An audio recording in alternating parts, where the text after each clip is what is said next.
कौन हिलो सर हिला के गिराइबे का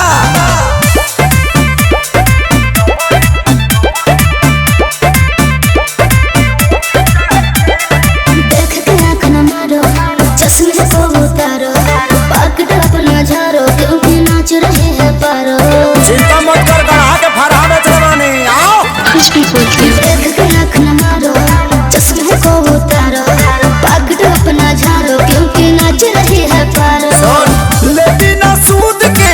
नाच कूद कूद के पूरा सटे जावा टूट जाए दे लूट जाए दे धन लूट जाए दे नमरी पघा घरी उठ जाए दे लूट जाए दे धान लूट जाए दे नवरी पघा घरी उठ जाए दे और हिलाओ तनी कस के मोर जब तरस के अच्छा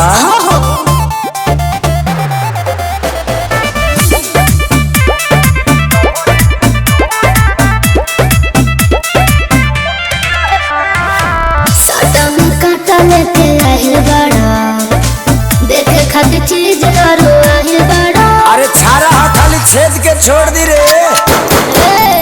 अरे रात भर तो हके ना चाइब गोरिया काहे कि पहिले बा पागल तो हार भोरिया आजो तनिया जुड़े दे जिया दुनु है डिलाइट बूत जाए दे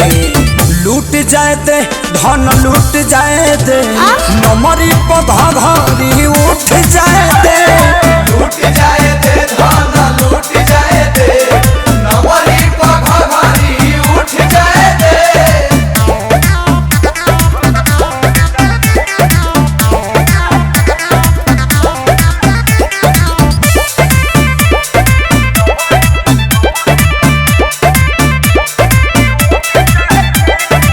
जाने तू कर बारी हरी हो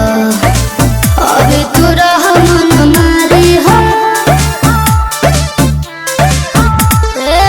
तमाचा ले लो ना रानी परा पहाड़ी के गौतम के सो प्रियंशु के सारी के छोहता बेचैनी यही खाती आईनी नहीं कौन के मुरुचा छूट जाए दे लूट जाए दे धन लूट जाए दे आ नमरी पघा भारी उठ जाए दे लूट जाए दे धान लूट जाए दे नवरी पघा घरी उठ जाए दे